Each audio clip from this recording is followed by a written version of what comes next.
Aqui quem fala é o pastor Glauco Barreira Magalhães Filho, da Igreja Batista Moriá.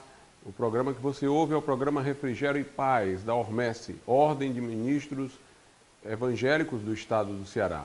Eu gostaria de ler para a nossa reflexão nesse momento o que está no livro do Gênesis, o primeiro livro da Bíblia, no capítulo 1, versículos de números 26, 27 e 28. Diz assim a palavra de Deus: E disse Deus, façamos o homem a nossa imagem conforme a nossa semelhança, e domine sobre os peixes do mar, e sobre as aves dos céus, e sobre o gado, e sobre toda a terra, e sobre todo réptil que se move sobre a terra. E criou Deus o homem, a sua imagem, a imagem de Deus o criou, macho e fêmea os criou.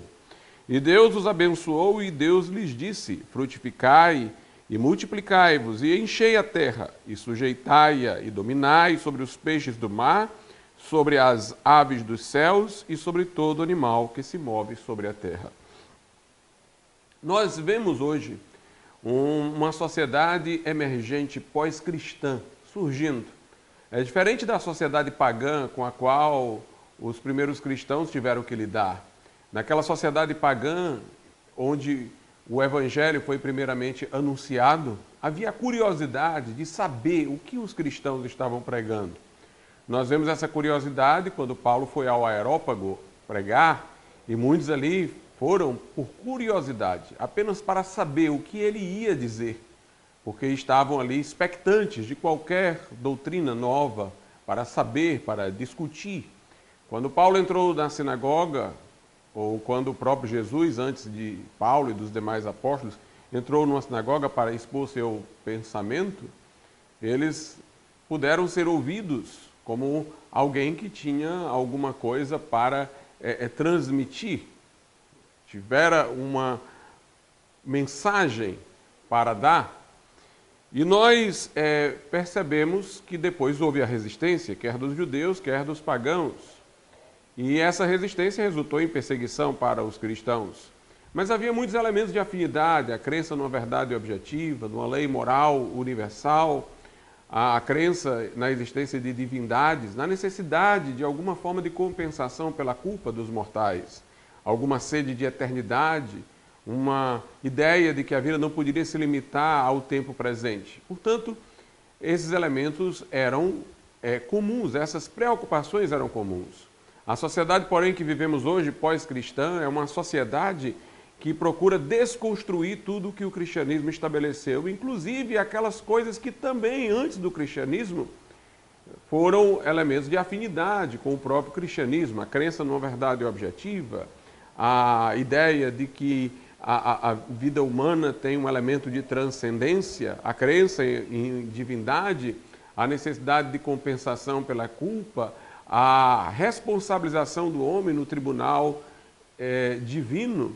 Todas essas coisas as pessoas estão colocando de lado e há um verdadeiro desmantelamento de tudo que lembra, evoca o cristianismo, mesmo aquilo que antes do cristianismo poderia ser notado e que veio depois a se revelar tendo afinidade com o cristianismo.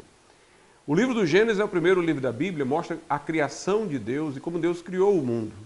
Na verdade, os primeiros cristãos não tiveram dificuldade de explicar como o mundo era como era, porquanto estava à vista, para que todos pudessem ver.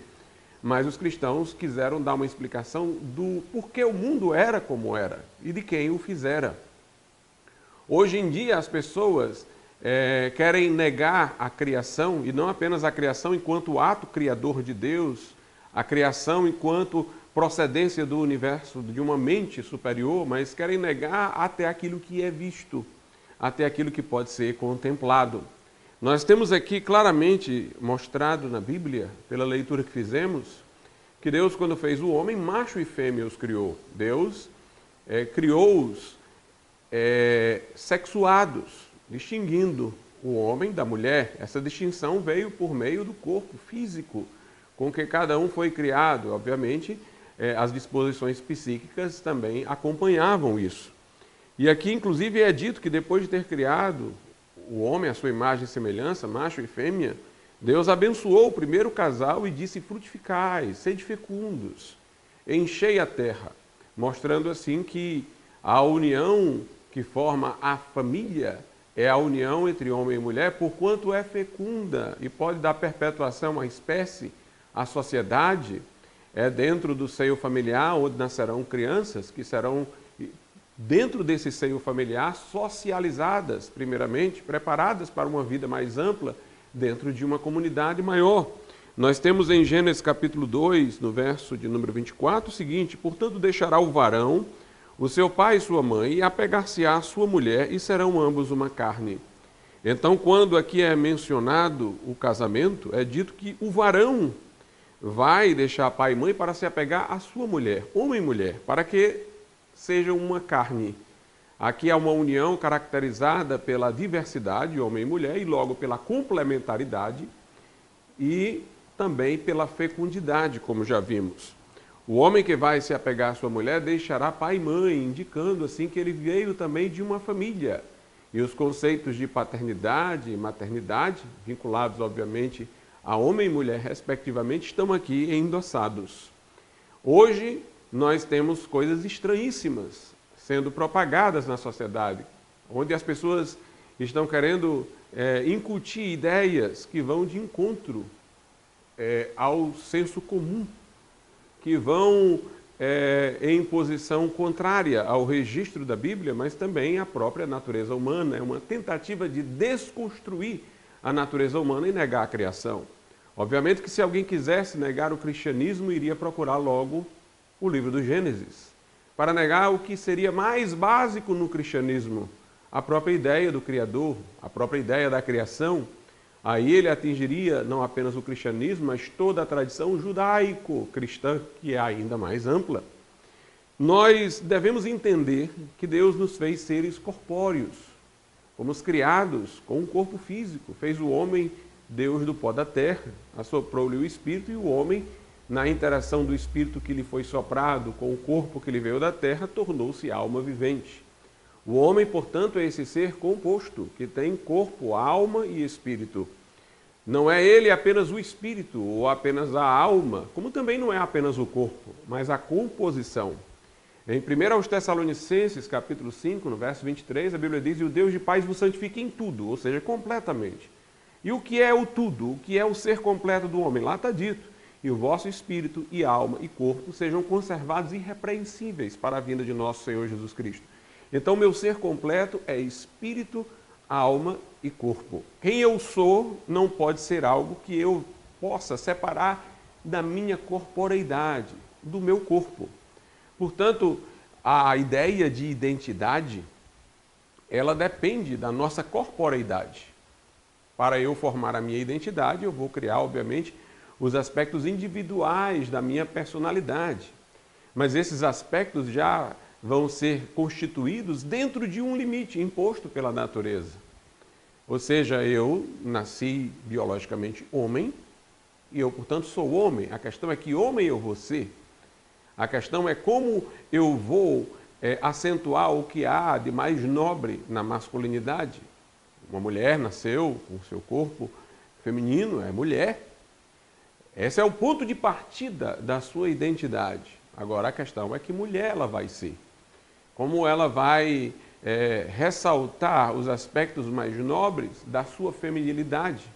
Mas nós não podemos dissociar a nossa identidade da nossa corporeidade. Se nós reconhecemos o Gênesis como revelação de Deus, se nós reconhecemos a criação de Deus, porque nosso corpo faz parte da nossa identidade. Eu não posso negar a minha corporeidade sem estar negando a criação, sem estar negando o Criador, sem estar negando a revelação bíblica contida no livro do Gênesis. É interessante que Deus, quando criou o homem, o pôs para nominar, dar nome aos animais. Foi aí que o homem percebeu que cada animal tinha um par. O macho tinha a fêmea tinha o macho. E aí o homem percebeu também que ele estava só. Faltava-lhe uma ajudadora idônea. Foi quando ele foi dar nome aos animais que ele viu-se angustiado, solitário, faltava-lhe o par. Então Deus o fez cair no profundo sono e de sua costela fez a mulher. Quando ele viu a mulher, ele a chamou de varoa, como se fosse o nome varão com modificação, é como se ele dissesse, tu és como eu, mas não exatamente. És a minha semelhança porquanto portadora da humanidade, porém tens uma variante que vai gerar complementaridade, era a mulher. E então, naquele momento, o homem reconheceu a mulher como sendo o seu par. Para nós cristãos isso é importantíssimo. Não existe formação de identidade fora dos limites da criação de Deus, da natureza humana, fora da natureza humana. Os pagãos antigamente é que tinham alguma noção de que o espírito não tinha vínculo com o corpo. Adotava-se a crença, por exemplo, platônica, da pré-existência dos espíritos. Antes de haver a existência no corpo, o homem teria pré-existido como puro espírito fora de um corpo. Eles viam até a inclusão do espírito no corpo como uma coisa negativa, como uma punição, porque o homem tinha descido a coisas inferiores e ficara enclausurado dentro do corpo, ficara cativo dentro do corpo. Eles acreditavam até em sucessivas reencarnações, o homem poderia habitar em vários corpos.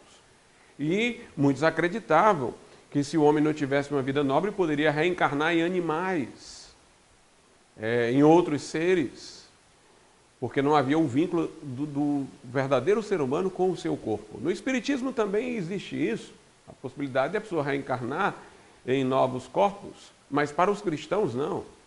Nós não acreditamos em reencarnação, nós acreditamos em ressurreição. E quando nós ressuscitarmos, vamos ressuscitar com este corpo que temos agora, porém transmutado pela incorruptibilidade, se somos servos de Deus, pela imortalidade, né? Vamos ter este corpo, porém, revestido de incorruptibilidade e de imortalidade. Quando Jesus ressuscitou, com que corpo ele ressuscitou? Com o corpo com o qual ele morreu, ele mostrou as marcas aos discípulos, era o seu corpo real. Obviamente, as marcas foram mantidas, mas não os outros sinais de destruição, as marcas porque eram para lembrar que ele havia morrido na cruz. Mas era o seu corpo. Ele era homem quando se encarnou, o corpo com que ele ressuscitou era um corpo masculino. Se nós cremos na ressurreição, então nós cremos que nós vamos ressuscitar com esse corpo com o qual fomos criados. Logo, essa vai ser a minha identidade, essa vai ser a minha feição. Eu posso fazer inúmeras alterações no meu corpo por intervenções cirúrgicas, mas o corpo que vai ressuscitar é o corpo com o qual eu fui criado por Deus. Se eu creio nisso, obviamente, eu terei inúmeras maneiras de manifestar reverência para com este corpo presente, vendo-o como o templo do Espírito Santo, vendo como o corpo com que Deus me criou e o qual tem a promessa da ressurreição. Eu não sou uma pessoa dentro de um corpo, eu sou uma pessoa e um corpo. O corpo faz parte de mim, de quem eu sou. Portanto, quando aparecem ideologias em que as pessoas começam a achar que elas podem afirmar que são aquilo que seu corpo não indica, que elas são lagartos, que elas são de um sexo biológico diferente do que o seu corpo exibe, que elas assumem identidade como, por exemplo, uma certa pessoa que disse que era o próprio Jesus Cristo e assumem outras identidades que o seu corpo não admitiria. Quando a pessoa faz isso, o que ela está a patrocinar é uma visão metafísica das coisas. Ela está sustentando uma doutrina que foi sustentada pelo paganismo, pelo gnosticismo. Ela está dizendo que nós não somos o nosso corpo. Nós estamos dentro de um corpo, mas nós temos uma identidade que independe dele. Quando os cristãos aí procuram impedir que leis não patrocinem esse tipo de pensamento, não é uma questão de discriminação contra pessoas que têm algumas crises de identidade, coisas como essas. Na verdade, trata-se de uma disputa de duas visões religiosas. Uma visão religiosa que nega o corpo como parte da humanidade, que coloca o corpo como uma clausura, como um cativeiro, como algo que nós não estamos a ele vinculados, inclusive que poderíamos reencarnar várias vezes em corpos diferentes, descer até a corpos animais, que nós podemos, portanto, estando dentro de um corpo, assumir identidade que não confere com esse corpo e tal. Então, essa é uma visão metafísica, uma visão religiosa, gnóstica e de antecedentes pagãos. É uma visão, portanto, que não é neutra. Trata-se de uma visão religiosa contrária àquela visão cristã que admite a criação, que admite a corporeidade como sendo parte da nossa identidade, do que nós somos, que a promessa da ressurreição envolve a continuidade da nossa ligação com o corpo e que não há reencarnação. Portanto, o que nós estamos vendo nos dias de hoje não é cristãos de um lado e pessoas que defendem diversidade, que defendem determinadas ideologias de tolerância do outro. O que nós vemos são duas visões religiosas, né? E, portanto, nós cristãos não podemos abrir mão da nossa posição. Nós não podemos abrir mão daquilo que nós cremos e professamos, pela palavra de Deus, pela palavra do Evangelho. Que Deus abençoe você e que faça essa palavra iluminar sua mente e seu entendimento.